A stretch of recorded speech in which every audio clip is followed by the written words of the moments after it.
On the Texas-Mexico border, U.S. law enforcement patrol the tranquil waters of the Rio Grande. The flow of migrants here slowing to a trickle since Title 42 ended in May. On sidewalks in El Paso that last month were covered with migrants, today only a handful camp out. But travel more than 500 miles south into places like Mexico City, and the numbers are rapidly rising. Overwhelming for the Catholic nuns who run this shelter. Sister Maria Silva says at night, every aspect of the shelter floor inside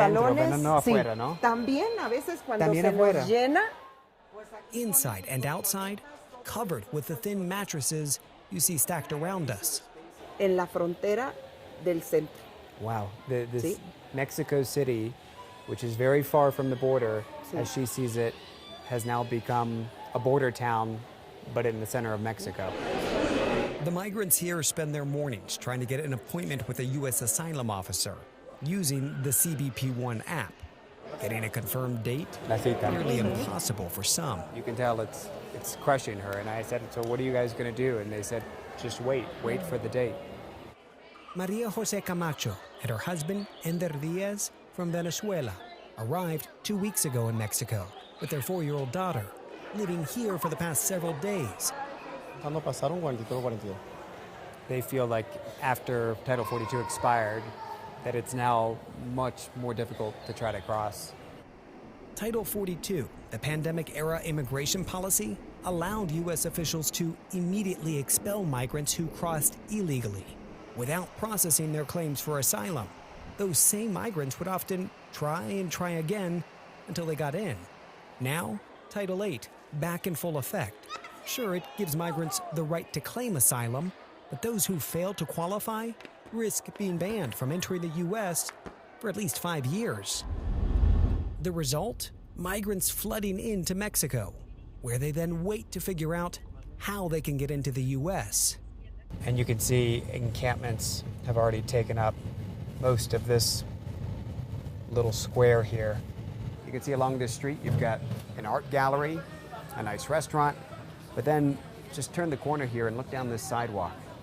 You can see tents and families who have been set up for days and weeks with nowhere else to go at this point. We drive an hour outside Mexico City, where a government-run shelter is set up to handle the overflow. Officials tell us most here from Haiti. Makeshift medical stations. This little girl complaining of a sore throat. Her dad says she's not wanted to eat in 5 days. They pass the time doing chores and playing sports. Their cell phones sit in a web of chargers. Battery power fuels their chances of getting an online CBP appointment.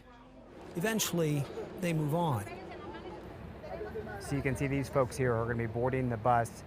They're going to go meet with Mexican authorities and get paperwork that allows them asylum in Mexico. Basically, they're trying to buy more time so as to then continue on their journey to get closer to the U.S. southern border, eventually get an appointment with a U.S. asylum officer, and they hope enter the U.S. legally. Since Title 42 expired, migrant crossings are down. For now, at least. We visited Eagle Pass, Texas. Main Street, quiet. But Texas Congressman Tony Gonzalez warns what we saw building up in Mexico will push north. So it's almost a calm. I say calm, there's 800 apprehensions a day just in the Del Rio sector.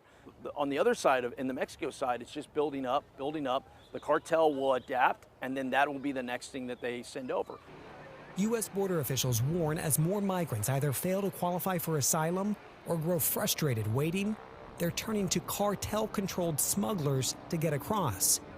The congressman proposing a bipartisan approach to counter that. So I'm of the mindset, stop sending them down that route. Send them another route. Work visas make sense to me. Remove the politics in it. Remove the you have access to vote or have access to social services and say, hey, do you want to have a job? We have a job for you. Link up the two.